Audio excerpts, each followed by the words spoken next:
Hello friends, नमस्ते प्रणाम। हम सालू मिश्रा अपना यूट्यूब चैनल से सब दर्शक लोग के स्वागत अभिनंदन करतानी। तो आज रउआ लोग के हम लेके आइल बने एक साथ में दो गाना बा। एगो बेटी विवाह गीत बा, एगो कन्यादान गीत बा। रउआ लोग सनी जैसन भी लागी कमेंट में बताएम। लोग अच्छा लगी तो लाइक शेयर सब्सक्राइब जरूर करेम और अपन राय जरूर बताएम और हमार भी सपोर्ट कर लेम। तो चली हम अपना गीत के प्रस्तुत करतनी। एक आयामा हरियारा, एक आयामा पियारा, एक आयामा साबुज रंग, एक आयामा साबुज रंग। उहो तीनों आमावा पापाजी के बगिया में शीतल बहेला बयार। उहो तीनों आमावा पापाजी के बगिया में शीतल बहेला बेयार। आहे सुतल रहलो बेटी घर घरू आइया, सुतल उठेली चिहार, सुतल उठेली चिहार। आहे के करा दुआरे पापाया जने बाजन बाजिला, के करा हो खिला बिया, के करा हो खिला बिया। आहे तोहरे दुआरे बेटिया जने बाजन बाजिला, तोहरा हो खिला बिया। आहे हमारे दुआरे बेटिया जने बाजन बाजिला, तोहरा हो खिला बिया।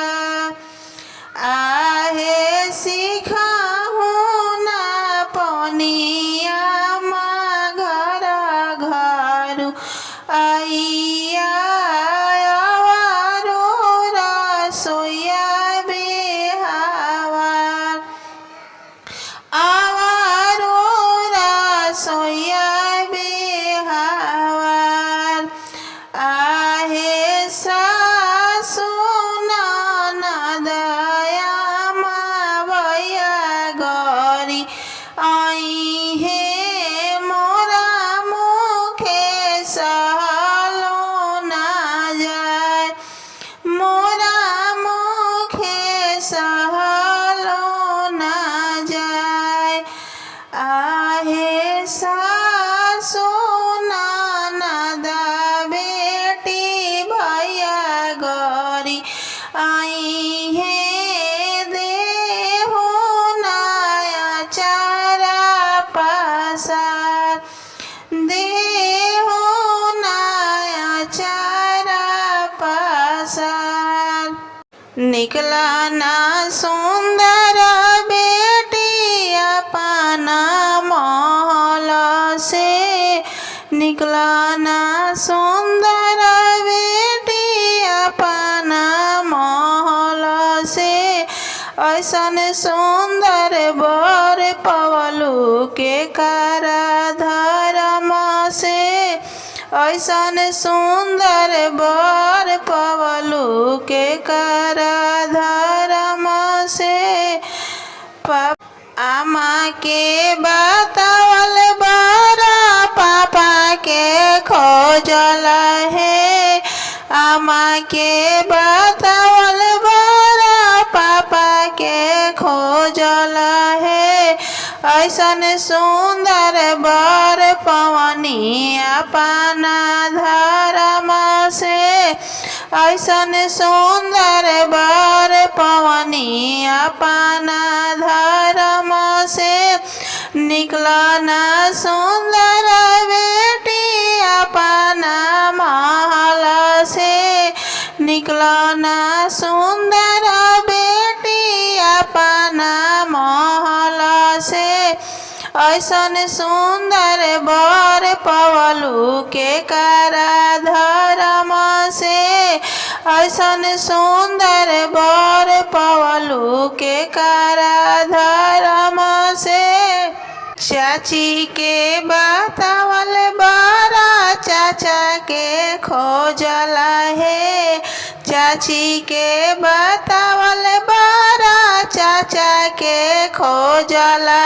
है ऐसन सुंदर बर पवनी अपना धर्म से ऐसन सुंदर बर पवनी अपना धर्म से निकलन सुंदर बेटी अपना महल से निकलन सुंदर बेटी अपना महल से ऐसन सुंदर बर पवलू के करा धर्म से भाभी के बतावल बारा भैया के खोजल हो भाभी के बतावल बारा भैया के खोजल हो ऐसन सुंदर बर पवनी अपना धर्म से